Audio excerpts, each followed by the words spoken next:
Welcome back for our next panel discussion. Thank you very much, our distinguished guests and our experienced and esteemed panelists. In the very first panel discussion, we have learned that secret of success is ensuring and public good is to practice and performance. In the second panel talk, our title is to build a modern socialist country that is prosperous, strong, democratic, culturally advanced and harmonious. This is the reason why much of the reform being pushed in recent years aims to prevent and control major risks, alleviate poverty, curb pollution and deepen supply-side structural reform.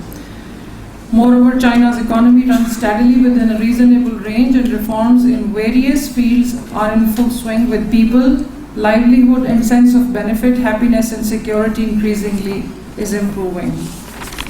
Our next panel discussants, I would like to start with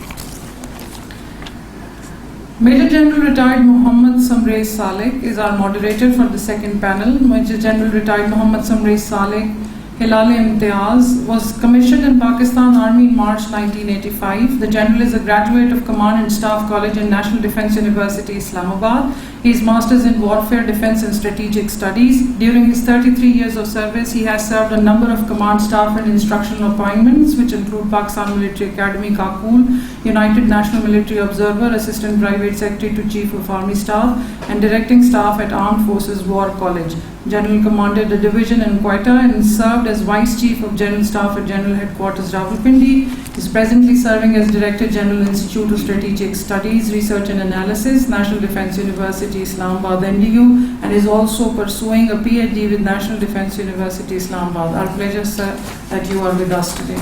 Yes. No corrections. I retired in 2019. I am no more DG ISRA. I was DG ISRA. And I completed my PhD on 24th of June this year. Thank you. So you are doctor too. Our first panelist, Ambassador Zamir Akram. Ambassador Zamir Akram has served as the Pakistan Ambassador and Permanent Representative to the United Nations and other international organizations in Geneva from October 2008. He joined the Foreign Services of Pakistan and has held various diplomatic assignments in Pakistan mission abroad, including Moscow, Geneva, New Delhi, and Washington, and served as Pakistan Ambassador to Nepal. Ambassador Akram has also served in a variety of positions at the Ministry of Foreign Affairs in Islamabad and holds a master's degree in international relations from London School of Economics and Political Sciences. Our honor, sir, that if you will join us, please. Thank you. Mr. Hassan Dawood Butt. He is currently serving as CEO Khyber Pakhtunkhwa Board of Investment and Trade and KPSEZA. He is also the focal person for Ease of Doing Business initiative of the Khyber Pakhtunkhwa government and was the chairman of the committee for articulating KP province industrial policy and the first ever 5-year investment strategy and commerce and trade strategy for KP. His earliest assignments include Project Director Coordination of China-Pakistan CPAC from 2016 to 19 at Ministry of Planning, Development and Reform. Earlier, as a diplomat in Embassy of Pakistan in China and Vietnam, he carried out MNC in facilitation of various strategic projects, including Gwadar Port development. He is also engaged with various higher education institutions as faculty member of project management with various think tanks, including ISSI and SASSI University as an expert on China-Pakistan relationship and CPAC. Our pleasure, sir, that you are today with us here. Brigadier Retired Amir Yaqub. Brigadier Amir Yaqub has served in Army for over 36 years with the balanced experience in command, instructional and staff assignments. He currently works as Director of Operations and Collaboration at NUST, Institute of Policy Studies. He served as Directing Staff at National Defence University, Director Collaborations and Coordination at ISRA-MDU Islamabad. He did his MBA from Preston University after completing his MPhil in Philosophy from NDU. He was also awarded Signal Corps Medal from Pakistan Military Academy and did strategic course of 1 year from NDU China and also taught and given lectures at Tsinghua and CUFE University. We would like you to join us. Thank you very much. Mr. Harun Sharif. Mr. Harun Sharif is currently member of Prime Minister's Task Force on Economic Diplomacy, Senior Advisor to UNDP and a visiting fellow at the Institute of Development Studies, Sussex, UK. He served as the Minister of State and Chairman of Pakistan's Board of Investment. He was Pakistan's lead representative in the Joint Cooperation Committee of China-Pakistan Economic Corridor.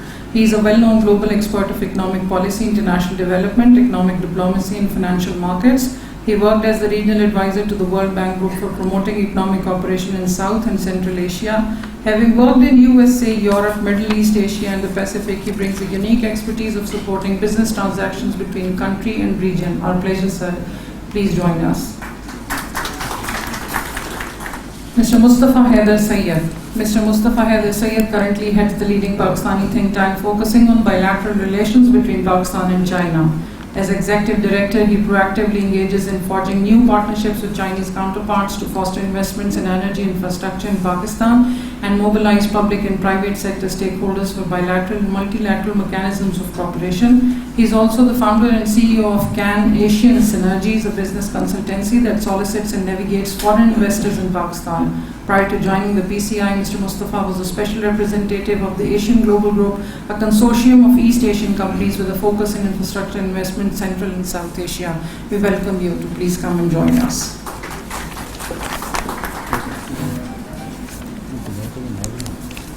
Now we'll start with our second panel discussion. Bismillahirrahmanirrahim. Ladies and gentlemen, it gives me immense pleasure to moderate this session.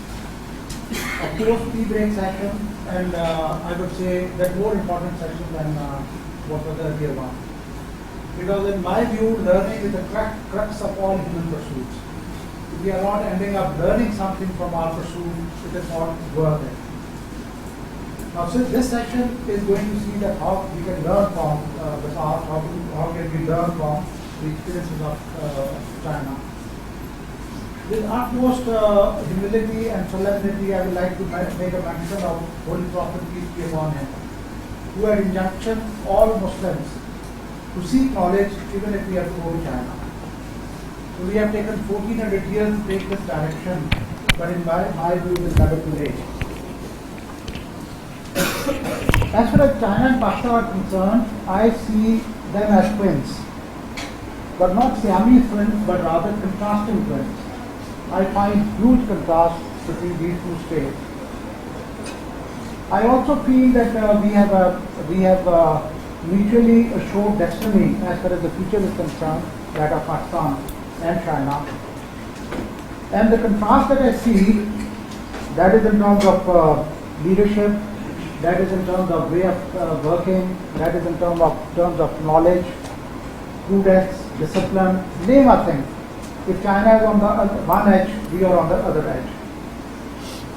Last 4 decades have been very defining for both the states. China's benchmark for its economic prosperity is taken as 1978. From 1978 to 2018, Chinese economy has grown 91 times, and per capita GDP has grown 25 times. Now, unfortunately, our benchmark is 1979. That was the time when Russia moved into our benchmark. So I would say that in 1978, if China took a flight upward, we took a flight downward. So if they have grown, we have deteriorated in many of the domains. I say that besides financial direct investment, economic direct investment of China, there is a need of CDIK, Chinese direct investment in knowledge. Because in my view, we need knowledge utterly. And if we have knowledge, we will be able to grow in all the fields. I normally call that China is a bullet train which is flying with tremendous speed towards further heights of prosperity and progress. And at the tail of the bullet train, there is a bogie of, let's say, Sheikh Rashid, which is of 1960s.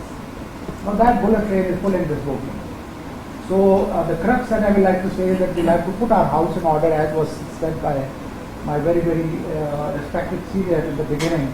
We have to put our house in order if we want to catch up with that bullet train. Now, without much ado, I'm very keen to hear our accomplished panelists. And first of all, I will request Honorable Ambassador Zamir Akram to share his views with the audience. Assalamu alaikum. Thank you, first of all, to the organizers for inviting me to participate in this very important seminar, and to the moderator for his opening remarks. I want to focus really not so much on the economic aspect of China's development and how that has or can be helpful to Pakistan. I know it has become fashionable, particularly in the current government and some of the key people, to talk about geoeconomics. I think as a student of strategic studies, I can say that this is a misnomer, because geoeconomics, there's no such thing. It is all a part of strategy or grand strategy. And economics is a part of that grand strategy. And so we need to look at, while looking at the future, what is China's grand strategy? And there are various views on it. It depends if you're talking to the Americans, they have one particular view, the Chinese have another particular view, and so on. But I think the most important aspect of Chinese grand strategy is that we need to understand that actually everybody needs to understand. And that is what Dr. Kissing has tried to bring out in his own book on China, which is that the West, or the traditional aspects or traditional approach to strategy, is like a game of chess, where you have a winner or a loser and the game comes to an end. The Chinese strategic approach is that it is a continuous process, and there is no end, there is no game over. It's a continuous process, and it is being taken, and the Chinese view this process not just in decades, but in hundreds of years. And that's how we need to understand their thinking about the future. If you hear the Biden administration, or even the Trump, or even the ones before, they have talked about the Chinese want to displace or replace the United States as the key power in the world.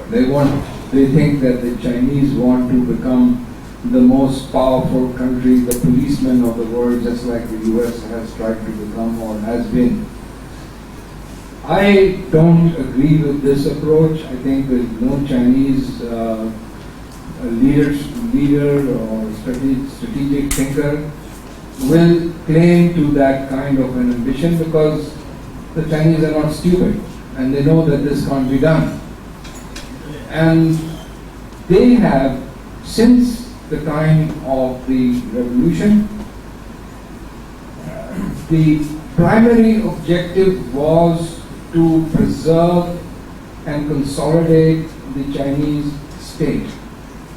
We need to remember that they had gone through over at least 100 years of occupation by 5 occupational powers, and had been subjected to various forms of mistreatment, the drug wars, the occupation of Manchuria by Japan, etc., all those things.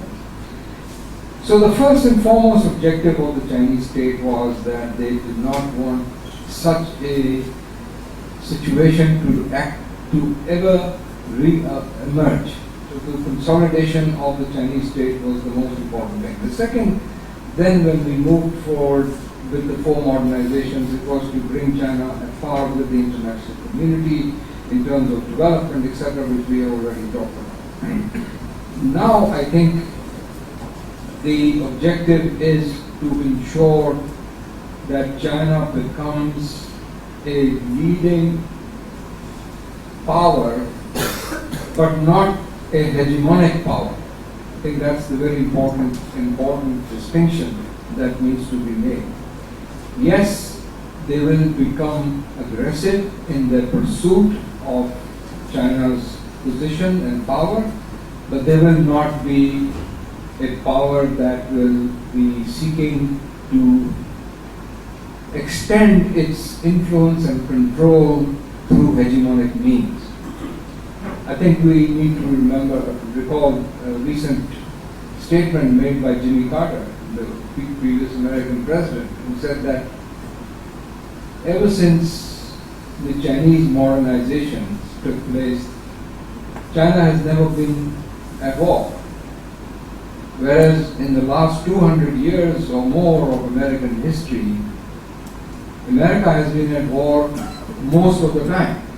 It's only got 12 years in its existence that it has not been at war. So that is the big major difference between these two countries.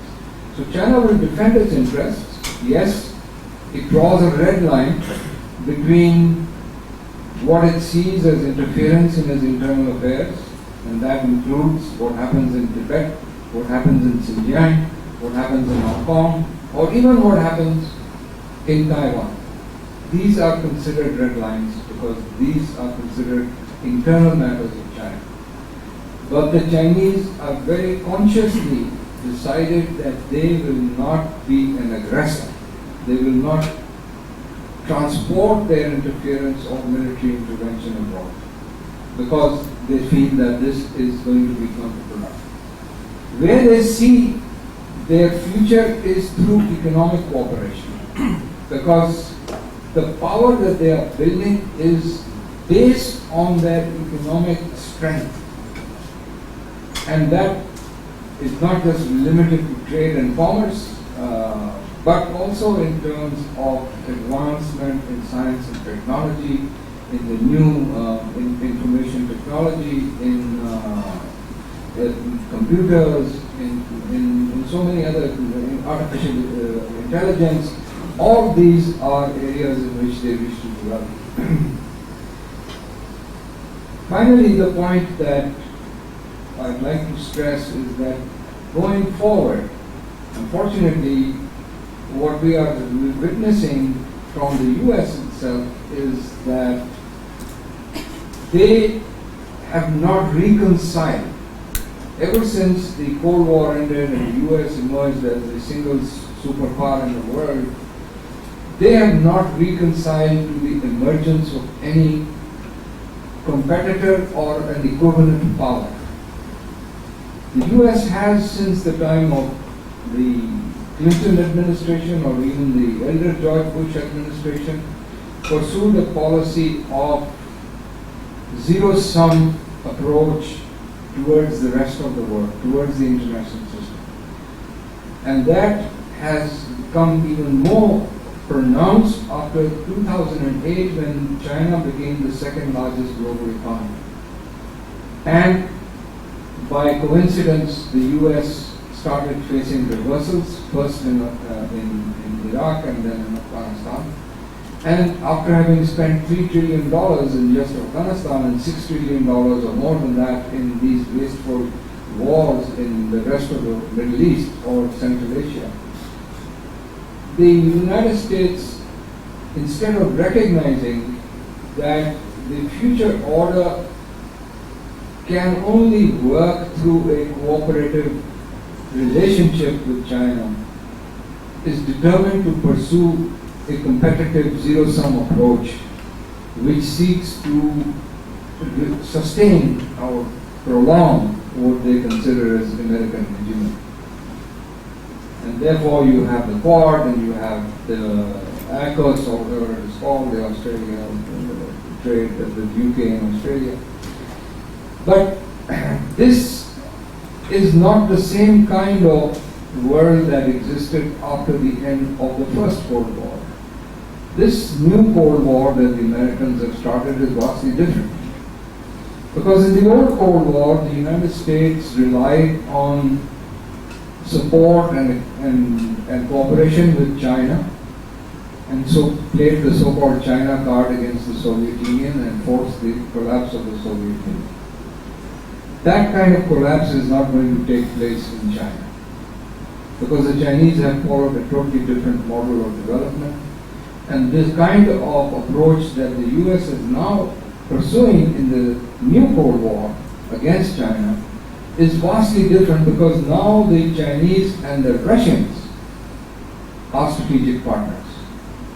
And that cannot be countered by the kind of alliances that the US is trying to build up with Australia and with the Europeans or with India or with other countries. So it's simply not something that is going to be able to restrain or contain, as the Americans want, in terms of the Chinese rise to greater status. So finally, what does it mean for us? I think that it is that the writing is very clearly on the wall. Instead of pursuing a relationship with the Americans that is simply not possible in the emerging strategic environment, because the US has banked on China, banked on India as a counterweight to China, and that is where the strategic interest is. So that we should be very clear that our strategic interest lies in developing our partnership with the Chinese in the years ahead.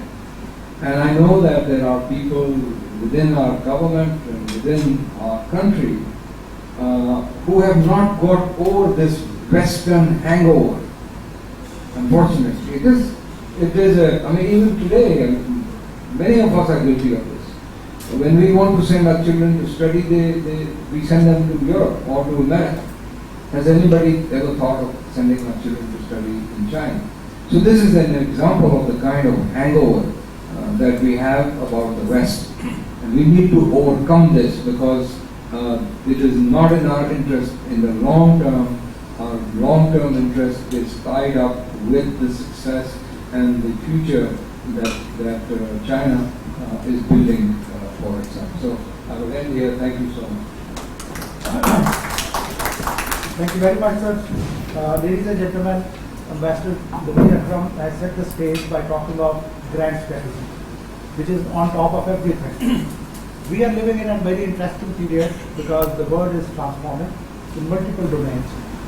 And the biggest change that is occurring is that an established superpower is being challenged by an emerging superpower. Now this contestation which is going on between these two established and emerging superpowers, it is driven by strategic thought. Strategic thought of the West has been driven by three cardinal points. One is clash of civilizations, second is ethnic cleansing, and third is divide and rule. Even today we see manifestation of this strategic thought of the global forum. Chinese are bringing up a new strategic thought, that is integration of civilizations, win-win cooperation, and mutual growth and development. Now this is the competition between two strategic thoughts. Once again, thank you very much, sir, for enlightening us on this key aspect. Our next panelist is Hassan Daud, and he has a very rich experience as far as CPAC is concerned. If you talk of CPAC in Pakistan, one would always talk about Hassan Daud. So I expect to hear from him how this collaboration is taking place and taking new shape. Over to you. No, please. Bismillahirrahmanirrahim. I had thought of making a formal speech, but then looking at the audience and their interest, so I will now share my first-hand impression about China. Because of my experience in serving in China and being a Confucius-led country, and then being involved in CPAC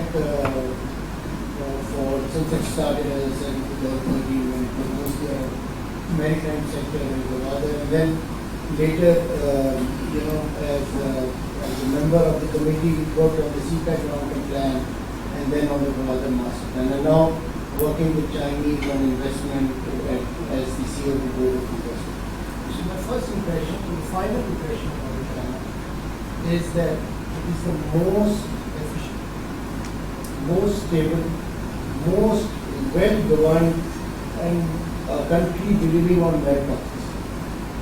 And based on this, let me speak my heart out, because अगर इस तरह का function China की किसी भी third tier university में भी हो रहा होगा, और इस तरह के एमिनेंट स्पीकर जो मेरे राइट पे हैं और जो स्टेबल जो बैठे हैं, Trust me कि Chinese students पैसे देकर आते हैं function. Today I see most of the seats are empty. Most of the people are not listening to what these great leaders. I would pay to listen to these great speakers. मैं आपको एक और बात भी बताता चलूँ कि in times to come, जिस तरह boundaries खत्म हो रही हैं and globalization is taking, you know, people are moving back from the how geopolitics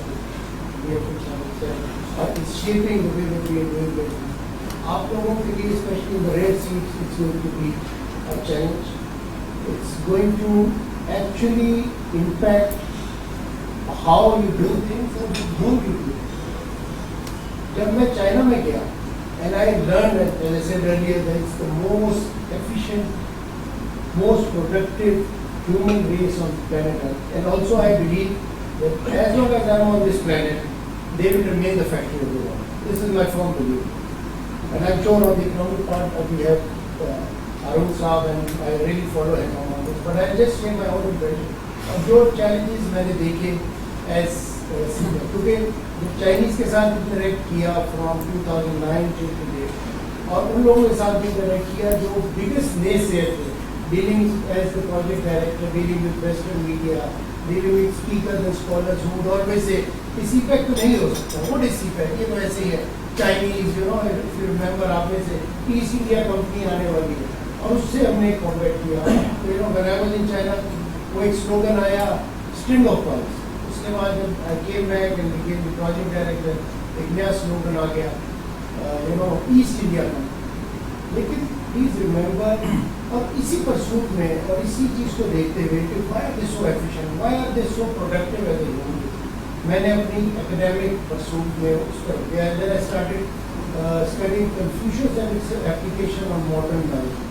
And there I realized कि Chinese की जो leadership है, following the Confucius model, वो believe करती है कि what a leader has to do, what a father has to do, what a son has to do, what a student has to do.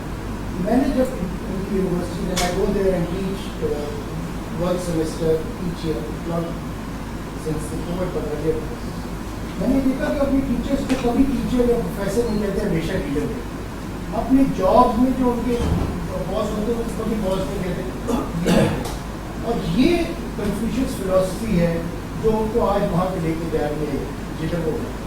हमारे यहाँ जब भी कोई मीटिंग में I just starting to speak my heart out because I thought of speaking, but audience such के आपको बच्चों को बताना चाहिए. जब चाइनीज के साथ हमारी एक shape and I speaking in Urdu because आपने सारे को फिर इसके क्लियर एसेंस की एक मीटिंग हो रही थी जिसमें across the table were all Chinese and we were doing some negotiation and we were talking about so many things across the world, such standard, NATO standard. So, you know, for China, for Chinese, lunch and, you know, meal breaks are very important. तो उधर extend हो गया from 12 o'clock to 1 o'clock, which is usual lunch break. तो उधर चला गया 2 बजे. तो एक Chinese young interpreter थी, उसने खड़े होकर पूछा from the head of the delegation. और उसने कहा कि अगर आपको इतना कुछ पता है तो आप अपने मुल्क में जाकर खुद क्यों नहीं बना रहे? This is what she said in English actually. So, similarly, एक दफ़ा one of our head of state went and there were floods in 2010 in Pakistan and then they went and interacted. And what I'm stating is unprecedented. ऐसी बातें होती नहीं थी. One of our leader went there और discussion हो रही थी और in Pakistan we were going through flood. उन्होंने कहा कि हमारे यहाँ भी शियार में फ्लड आया है, हमारे यहाँ भी अर्थक्वेक आया था उस वक्त हम सब जन चाहिए. But we building our institutes in a way that will help our next generation.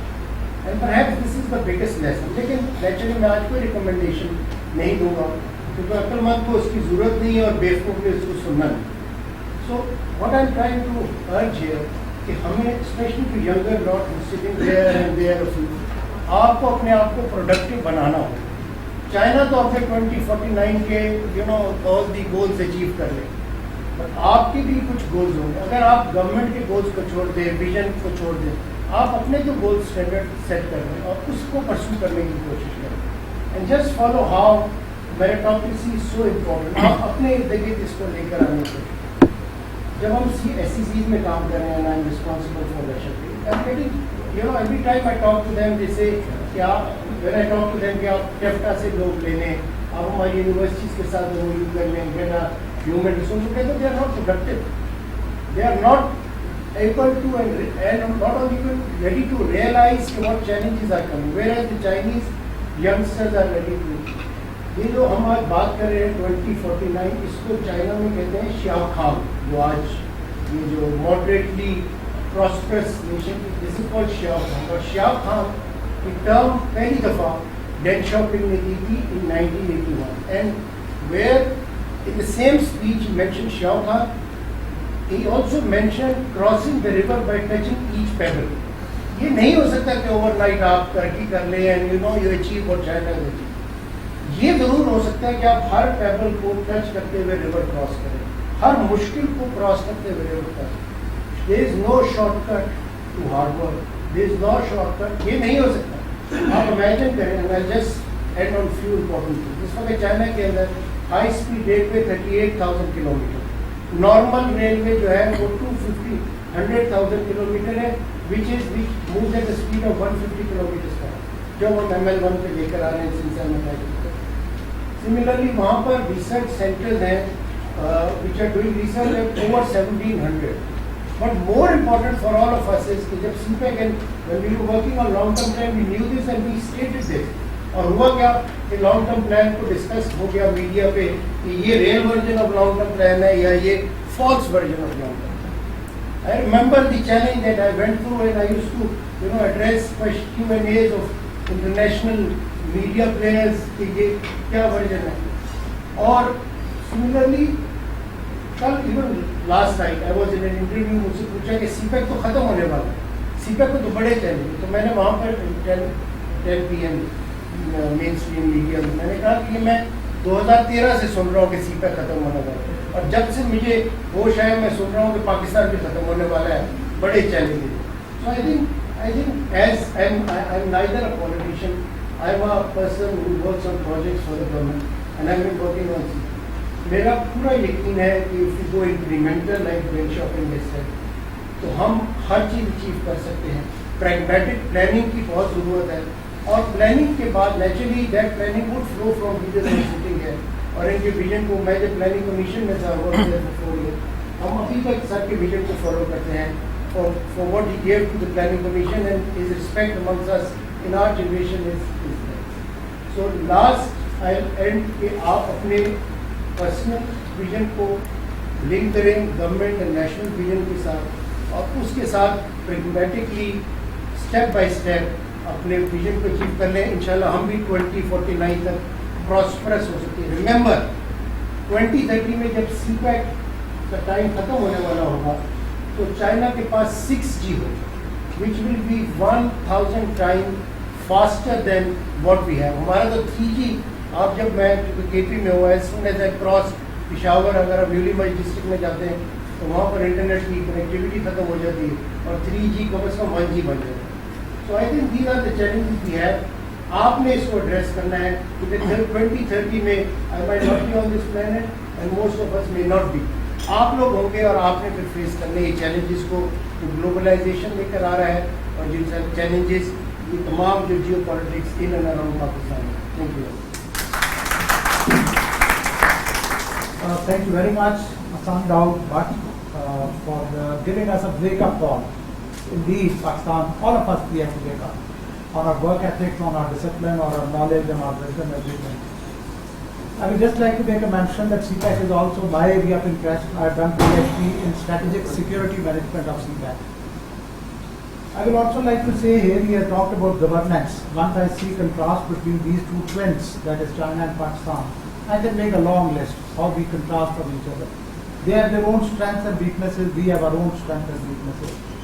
Unfortunately, the 4 decades that I mentioned, they had peace and tranquility to develop. We were faced with a conflict. So that conflict has left a heavy toll on our body politic and on our society. I would like to make a mention here, a book which is written by Parag Khanna. It is Future is Asian. And he talks of that indeed 21st century is Asian century. Asia is going to grow. The countries where the leadership rises from the grassroots level through a ladder, climbing all the rungs of the ladder as it is happening in China, they are going to keep pace with the growth of Asia. And the countries where we have leadership coming through parachute, as in case of Pakistan, these countries will lag behind. They will not be able to keep pace with the growing Asia. Now with that, sir, with apologies, we have to change the sequence, a bit of sequence, because Mustafa Haider has told me that he has both on there. So we can hear him and then we come back.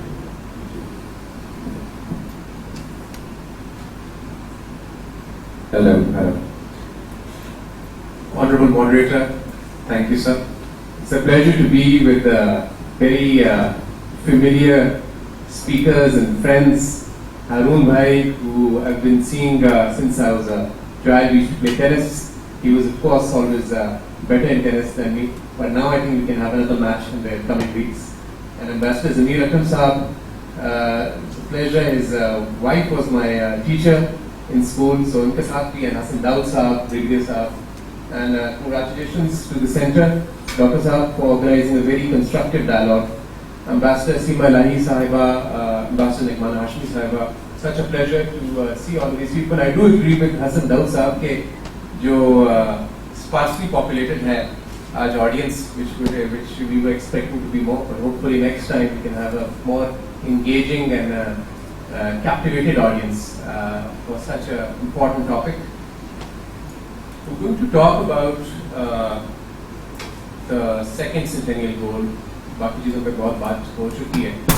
But before I go into the second centennial goal, I think there's a very important prerequisite, because we are talking about 2049, and there's a reason that we are sitting here in 2021 and we are talking about 2049, because the blueprint of 2049 is so clear. And being in Pakistan, the next 5 years are often unpredictable. So the fact that we are sitting in Islamabad and assessing, analyzing, giving an interpretation of 2049 is because of the Communist Party of China. And I believe there are 3 C's which set apart the Communist Party of China from the rest of the world, the rest of the Western liberal governments, let alone third world countries. And those 3 C's are consistency, consensus, and continuity. When we talk about consistency, and when we talk about the modern China, and as we know that the architect of modern China was Deng Xiaoping, who initiated the opening up and reform. Deng Xiaoping, to ensure that his policies of opening up and reform are implemented in times to come, nominated his 2 successors, that after I leave office, Jiang Zemin will follow me, will succeed me, will implement my policies, and after Jiang Zemin, Hu Jintao will succeed Jiang Zemin. And as you know, Madam Nikmana is here, she served in Beijing very recently. Every Chinese president, who's also the general secretary of the party, who's the main person who calls the shots, if you will, usually has 2 terms of 5 years each. So one ruler or one general secretary of the party rules China for 10 years. So after Deng Xiaoping started this opening up and reform of economic liberalization, Jiang Zemin followed it through, and after Jiang Zemin, Hu Jintao, and now of course in 2013, when Hu Jintao's term ended, we have President Xi Jinping, who is of course considered after Mao and Deng the third main leader, for who the constitution has been changed for Xi Jinping thought. And the constitution was only changed for 2 other leaders, Mao Zedong and Deng Xiaoping. And Xi Jinping, so there's Mao thought, Deng thought, and Xi Jinping thought. So consistency of policies, this is very, very critical. Second, very important point is consensus. There is a strategic consensus, and I was talking to Jayan Sahab about this prior to coming on the podium. There is a strategic consensus amongst the ruling elite, which includes the party, the enterprises, including the private enterprises, and the people of China, on the legitimacy of the CPC to rule. This is very, very important. Because even if you look at Washington today, which as Ambassador Zamir Akram has correctly said, we are wired towards, it's in our DNA to look towards Washington and UK and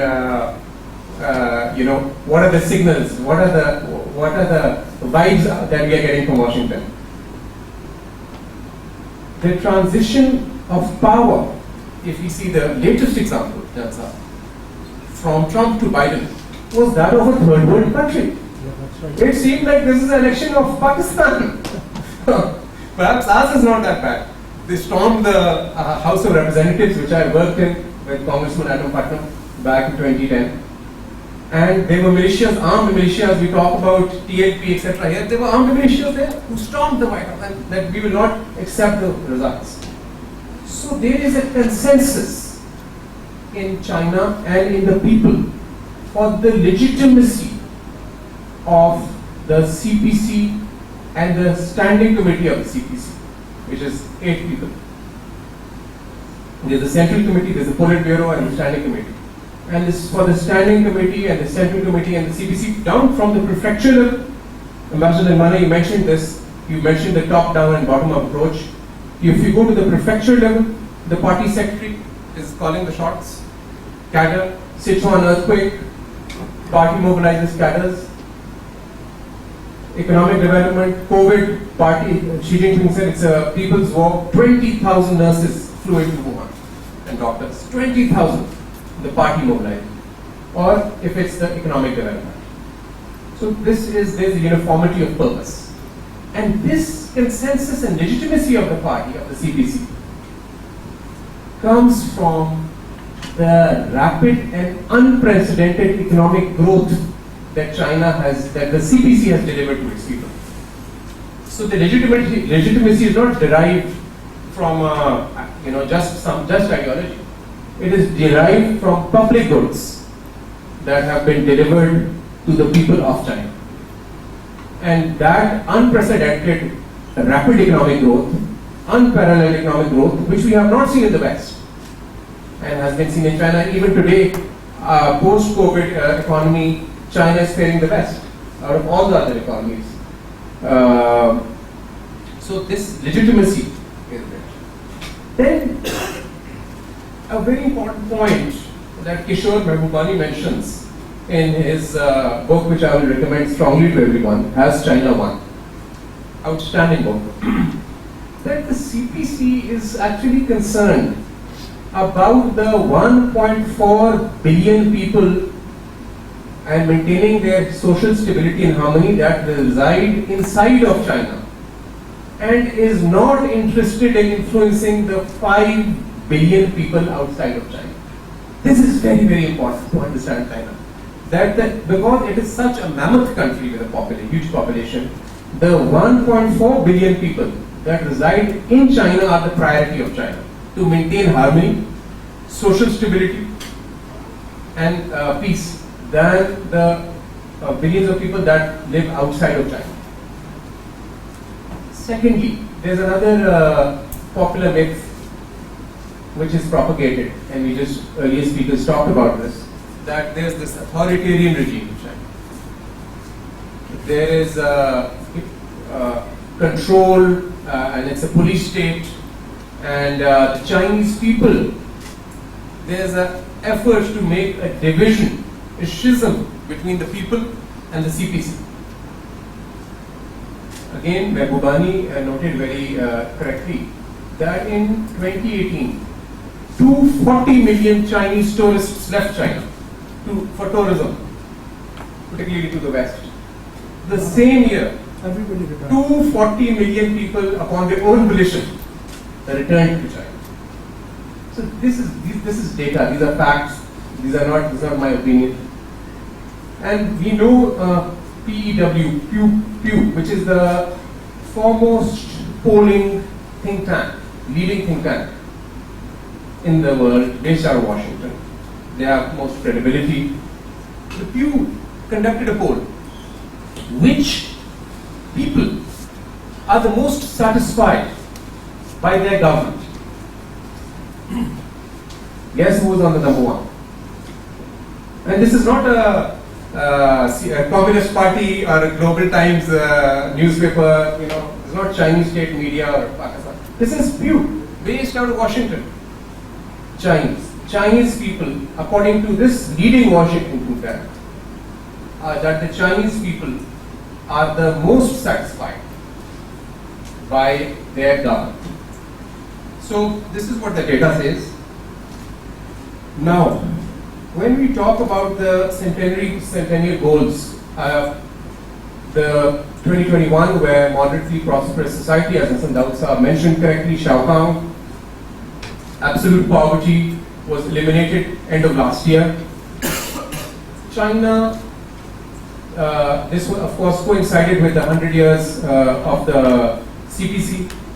And the second goal, which is basically of the rejuvenation of the Chinese nation, as President Xi has put it, and is linked with the 100-year anniversary of the People's Republic of China, is basically the external engagement that China has arrived. Moderately prosperous society is internal, that we have lifted everyone out of poverty, a basic standard of living has been achieved, a basic aspiration internally of the CPC for its people has been achieved and has happened. The 2049 goal is for the external engagement. So there's, and as Deng Xiaoping said, invite guests into your house after cleaning your own house.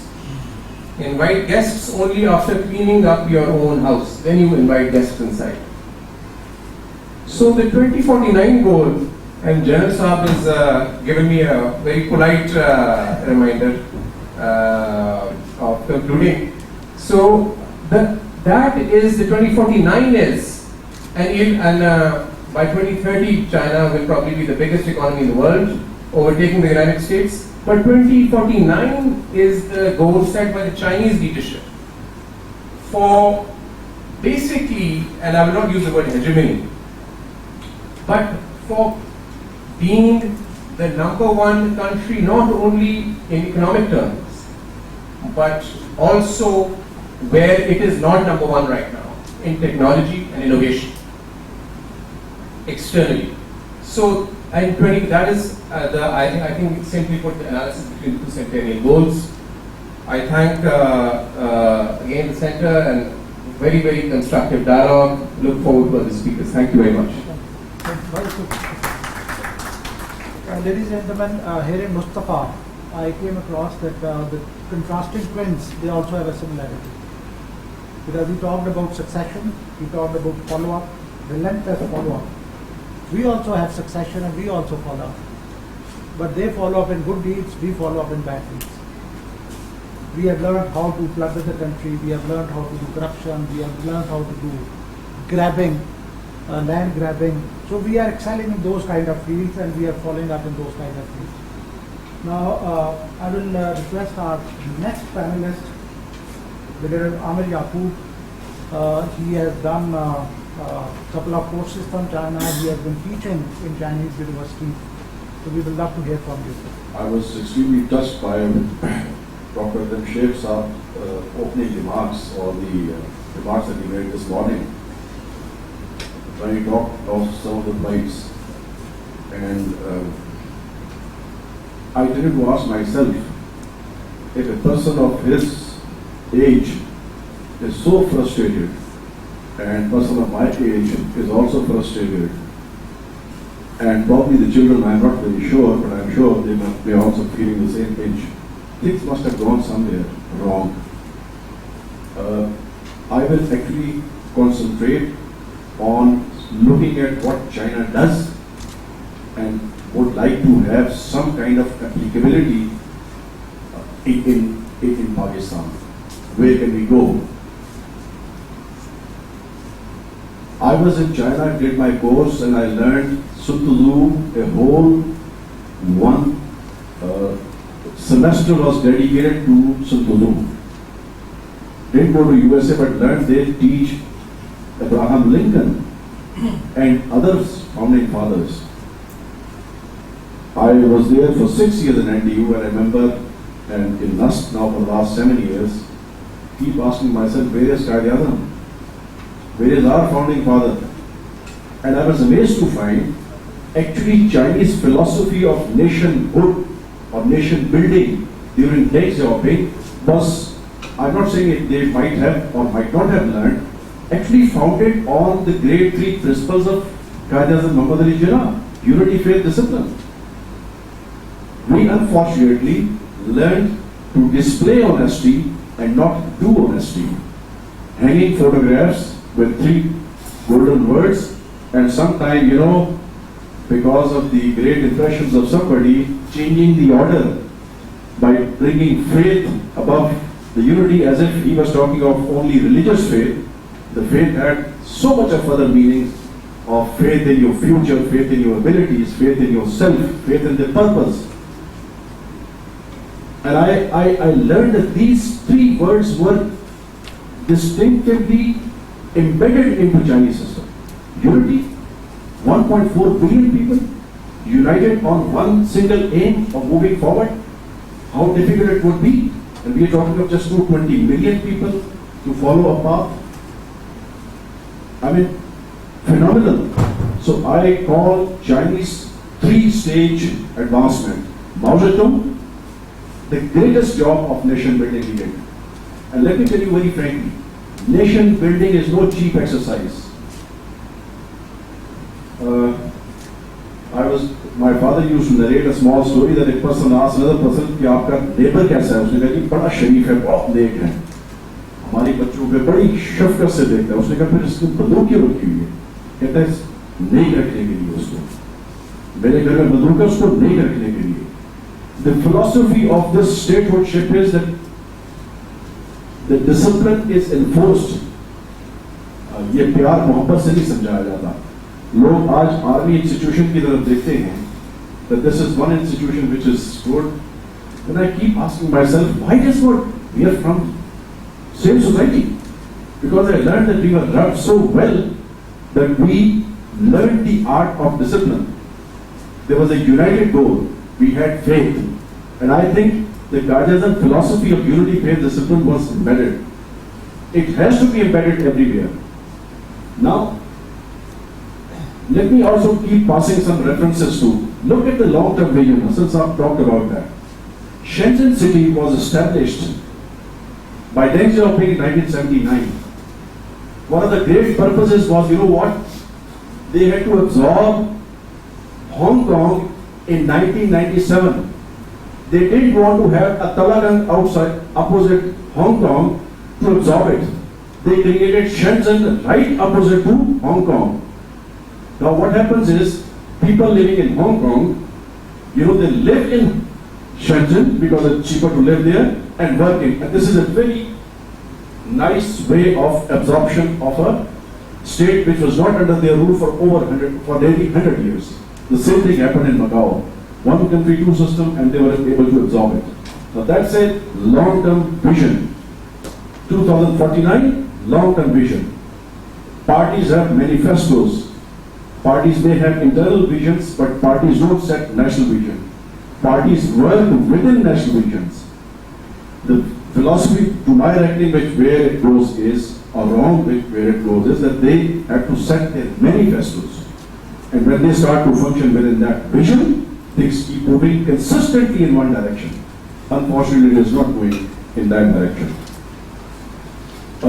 I do agree that आप बच्चे जो बैठे हुए हैं, I remember NUST में भी और NDU में when I was there, generally young children, बच्चे और बच्चियां, they would come, and I remember a girl actually cried and she asked me, "Sir, what can I do? और हम यहाँ पर तो बड़े गोल्डन वर्ड्स बोल रहे हैं ना, हमें ये करना चाहिए, वो करना चाहिए, एंड ऑर्डिनरी गर्ल और बॉय आस्क, सर मैं क्या करूँ? तो मैंने उनको कहानी सुनाता हूँ। एक बादशाह ने काजी को कहा कि मेरा तालाब का दूध का बनाना चाहिए, मैं दूध के तालाब में नहाना चाहता हूँ। तो काजी ऐलान कर देता है सब एक एक बाल्टी दूध की फेंकेंगे। तो एक बंदा सेंटर ऑफ द नाइट में आके दूध की बजाय पानी डाल देता है। वो कहता है जी क्या पता लगेगा, सवेरे बादशाह नहाने आता, तालाब पानी का भरा होता है। बिकॉज एवरीबॉडी थिंक्स कि मेरे कुछ करने से कोई फर्क नहीं पड़ेगा। Actually, each one of us has got individual role to play. This is a very well knitted system. China ने यही philosophy इस्तेमाल की है। Mao Zedong united and jailed these people, put them on a springboard. Deng Xiaoping put them through the openness policy and ushered them to the world. And here comes President Xi, who comes for sustainability and then assertive stage, where they are now ready to assert at the global level. So these are three distinct phases to me. And like Hassan Saab said, believe me, there is no easy route. I'll share with you the true example of discipline. आप Beijing जाइए, Beijing में आपको दरख्त भी टेढ़ा नजर नहीं आएगा, उसको लोहे को क्लैंप लगाया हुआ है कि ये सीधा ग्रो करे, खबरदार इसकी कोई शाम इधर से इधर निकली। So there is something to learn from everywhere. Do you know in Bank of China remains open 7 days a week, 30 days a month? Can you imagine? There is no holiday, no Saturday, no Sunday, no Friday. It's all 7 days a week. So nation wishing to move, and mind you, it's not ऐसा नहीं है जो हमारे ख्याल में imaginative सोच आती है कि शायद ये सब कुछ मेहनत करके they are living a sparkling life. I have seen in flats 2 families living and same is their workplace also, and they do not have a individual bathroom, they have a shared bathroom. So that's a nation which was prepared to move in a direction. This is very important. And lastly, I was also amazed the great concept of PRI. I remember I was in Tsinghua University and I gave my thoughts. The great philosophy of China is what? The concept of sharing, the concept of inclusiveness. Isn't it more closer to Islam? Islam also says the same thing. So to me, unfortunately, we have a different way of looking at Western democracies. Air Marshal Rule Khan sometime back said during his lifetime, we need governors who govern. It doesn't matter who is he. So long he is able to govern, he is able to deliver, he is my boss. So the fact is, BRI is inclusive and Western capitalism is exclusive. The assertion which the West is trying to make, it is going for exclusivity of certain bloc, while China on the other side is going and asking for is inclusivity, and that's, I think, a measure of success. Just last word that I would say, हमारे पास China के साथ काम करने की अलावा option होनी भी नहीं चाहिए. There is a great Chinese philosophy. Chinese have this great saying. They say, "Make friends with near one, far will come." We unfortunately have been adopting the reverse philosophy. Make friends with a far one, with the hope that शायद near वाले नजदीक आ जाएंगे. ऐसा नहीं है. पड़ोसियों से पहले तलकात अच्छे बनाएंगे. Of course, I'm not talking of India as a special case. बनाने चाहिए बिल्कुल. We are trying our level best, I'm sure. But thank you very much. I just wanted to mention that we have lots of Chinese 2049. They are looking for, you know, उन्होंने अपने बड़े clear अपने goal set कर दिए हैं कि poverty totally खत्म हो जाएगी. They have set the goals for carbon emission environment के हवाले से कि that they are not going to produce any coal plants overseas. Even अपने coal plants भी dismantle कर देंगे over the period of time. They have set for their you know, digital economy जिसमें China का भी फिर हिस्सा तकरीबन 22% है, vis-a-vis 68% by US, that they would increase this level. So they have very clear distinctive goals. for 2049. And I think this is where we can learn from them that if long or far-sighted approach to achieve your purpose. And I once again say, let's listen to our founding fathers. Believe me, they talk the same what Chinese are doing. Thank you. Thank you very much, sir. Ladies and gentlemen, in my remarks, I had also said that they have their own strengths and weaknesses. We have our own strengths and weaknesses. So for the youth which is sitting here, I would like to also say that everything is not wrong with us. Everything is not bad with us. I have my own opinion why we are the way we are, because we have seen prolonged conflict. It is very difficult for a society to grow in an environment where you have prolonged conflict. Half of life of Pakistan, we have fought wars, either our own wars or somebody else's wars. Pakistan is known by two words, turbulence and resilience. So we have our own strengths, and let me assure you the bad part is over. The bad part that we have been doing for the external powers. We have a wonderful opportunity lying ahead of us, and inshallah ta'ala, I'm very positive that on this topic. Now, before moving on to the next panelist, Harun Sharif, very close friend of mine, I would just like to make a mention that we have heard a lot about 2049 in context of China. Once I was at NDU in 2018, Harun Sharif Saab, he came from World Bank, and he brought with him a plan which was Pakistan at 100. So that means what will be Pakistan by 2047, somewhere closer to 2049. How will Pakistan be once Pakistan becomes 100 years old? So he wanted that NDU, in collaboration with him, we should work on this plan. But the irony is that we make good plans, but we are poor executionists. We can match, if we can work hard on our plan of 2047, we can match with the growth of China that is going to be 2049. So over to Harun Sharif Saab, who is an accomplished economist, and he's going to tell us a lot about how can we gain from China. Thank you very much, sir. Very kind introduction. I'm thankful to the organizers for connecting this event. And I will keep my talk very focused on applied things. A lot has been talked about strategies and philosophies and way forwards. I think we are living in a fascinating transition. Lots of people have mentioned about a few traits of this transition. I'll try and translate into economic terms because I'm the only economist in the 10 speakers that also speaks about our priorities about future. Let me try and say the transition we are seeing is one from globalization to regional partnerships. And that's where China has used the advantage of proximity as an economic tool. There is a rich economic literature called New Economic Geography. I urge people to look at it, that how your geography could be beneficial for mutual growth and shared prosperity, the words we are seeing. We are also seeing a fascinating transition where the economic gravity of power is moving to Asia. It's not only China. We keep on forgetting East Asia. In our lifetimes, countries have shown economic growth and poverty reduction. Not only China. It's not China's miracle. It was the first, it was in the 80s. We have seen that happening in East Asia. So the second transitional phase which we are living under is this particular change. The third change is for countries like Pakistan. We have two choices. In this transition, can we manage this transition in a professional manner? It will shorten the period and a clarity will emerge in terms of our goals, since we are talking about goals.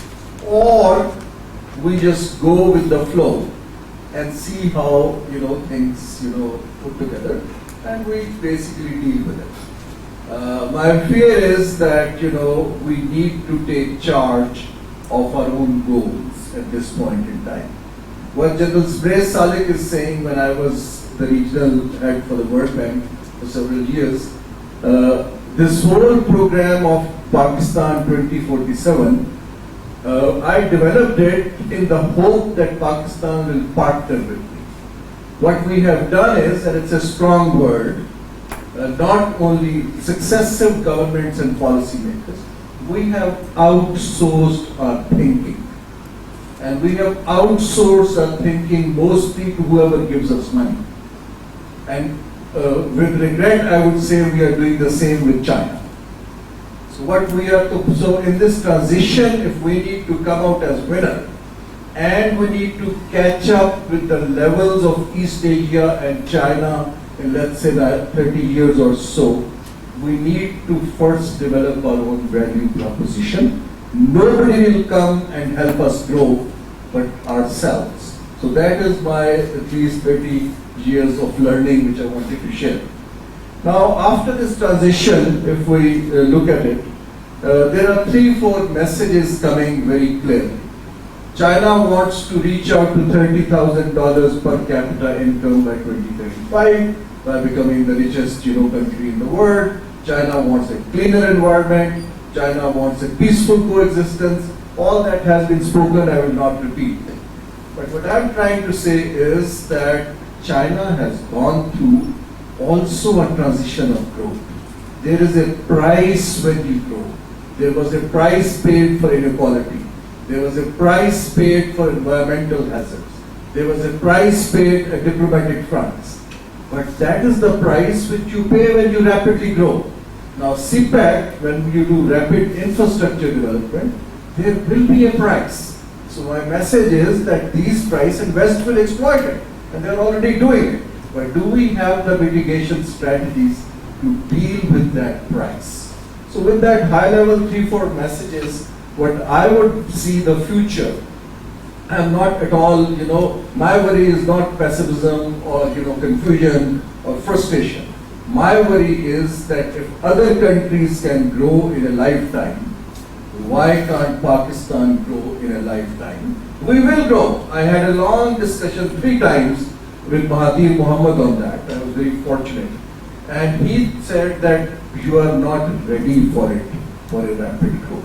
Now, I would like to pinpoint 3-4 things about the readiness to catch up with the levels of rising Asia, not only China. Now, that is where, in my humble opinion, in a very simple word, first of all, I think there was a question raised on currency. This Chinese friend is already gone.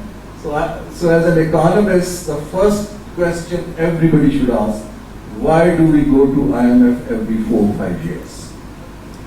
So there are structural imbalances in the economy. In simple terms, if you do not have, a racing car running on a racing track, there is a structural imbalance in the economy.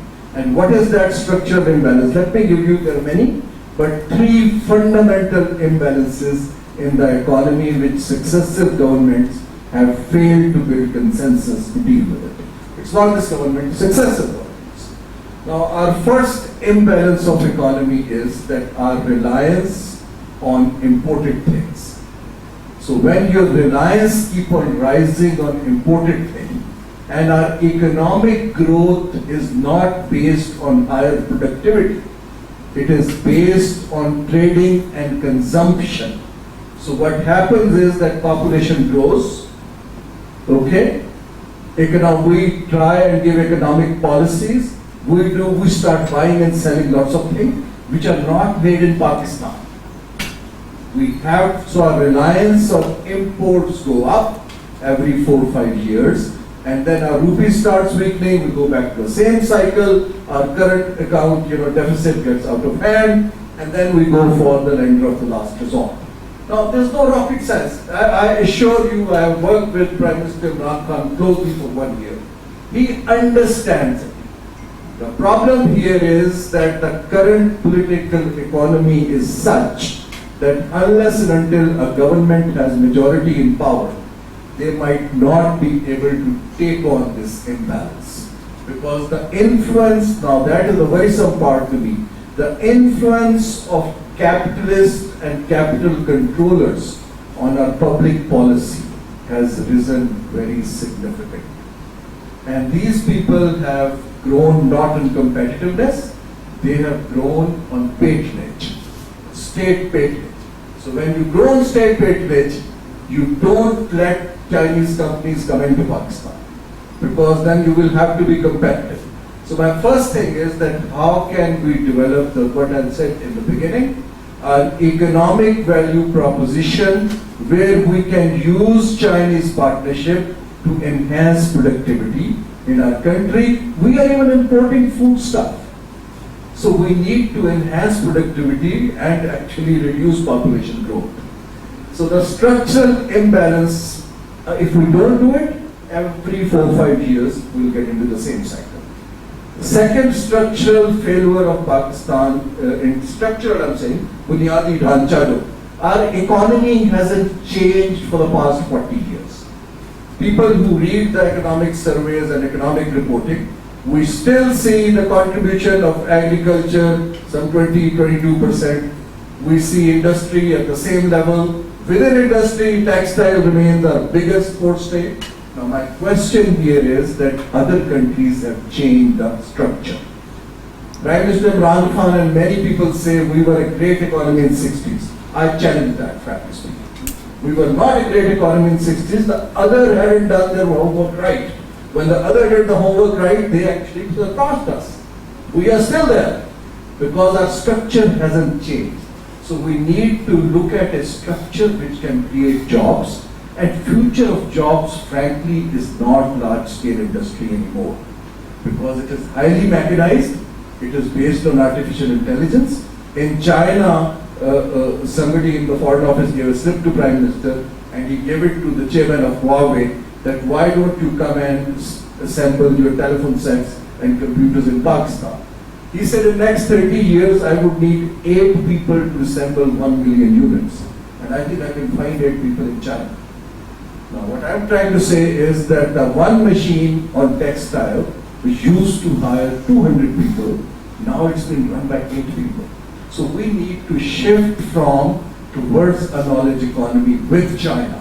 We need to use China's technology to enhance productivity for our food security and for exports. Unless and until our exports there are only 2 solutions. For my sins, I almost appear on 4 to 5 TV programs a week. What I tell them is that these numbers you're talking of, current account deficit, the prime interest rate changes, inflation, frankly, these people have very little to do with economics. Let me explain. Economics is always gauged by your percentages to GDP where you stand. Unless and until my percentage, the investment to GDP percentage goes up, it is 15%, my competitors are 30%. जब तक investment नहीं आएगी, कर्ज के ऊपर कोई मुल्क तरक्की नहीं करता. Let me show you. So the structural imbalance is that bring in the investment, open up your market to investors, and bring innovation ahead.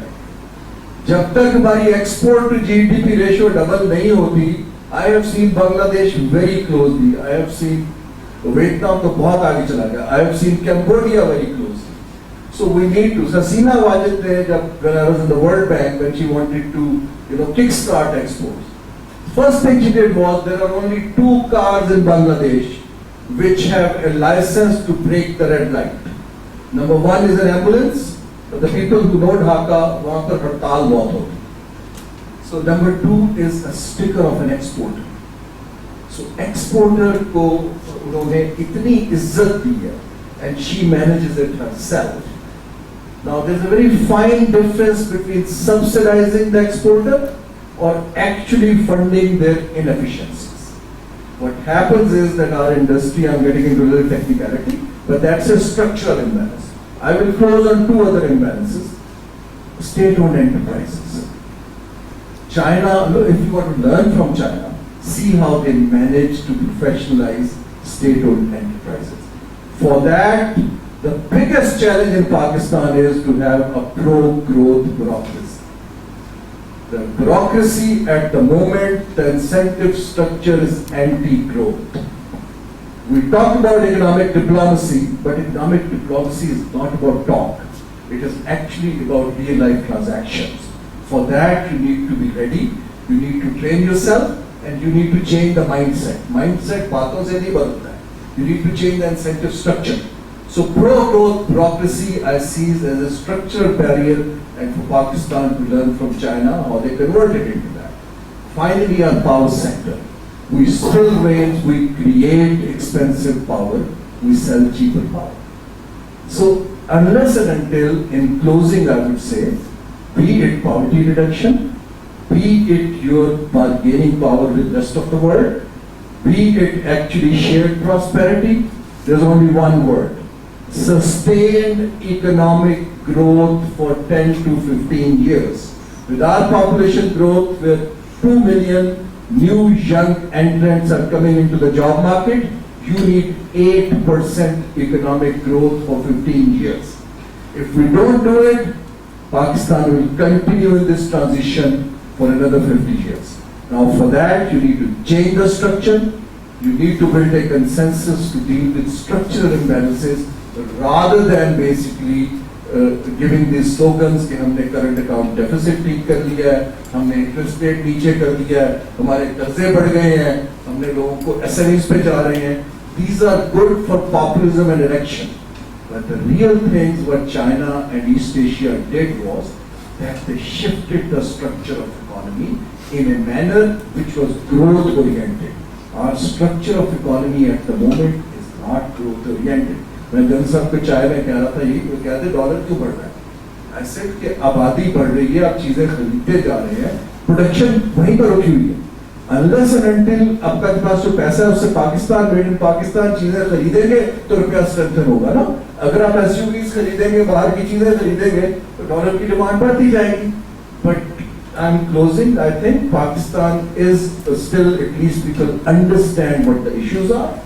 The problem is that at this point in time, as Mahathir told me, we are not ready to have a structural shift to catch up with the levels, and that's where our partnership with China, the future of CPEC, the industrial cooperation, and whatever we are talking should be that Chinese technology, Chinese money, it should help us deal with structural imbalances. अगर वो नहीं कर पाते हैं, even China को भी long term में economic terms में वो benefit नहीं मिलेगा, which we will aim for.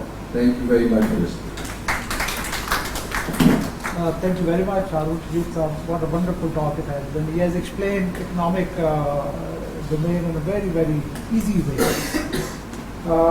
We are towards the end of this session, and I would like to thank all the panelists for wonderful exchange of views. And to conclude, I would just like to share that I had mentioned about CDIK, Chinese Direct Investment and Knowledge. In my view, whatever attributes are utterly lacking in Pakistan are in abundance available in China. And I would like to name a few of them. Discipline is there, knowledge is there, wisdom is there, patience is there, and harmony is there. So if we can acquire these attributes in our society, if we can bring good practices from China, I'm sure we'll be able to put our house in order. In nutshell, whatever I've heard since morning is that we need to put our house in order to catch up with the speed of growth and development that China is going through. So once again, thank you very much to the organizers. Thank you very much for giving me this opportunity, and thank you very much to the panelists.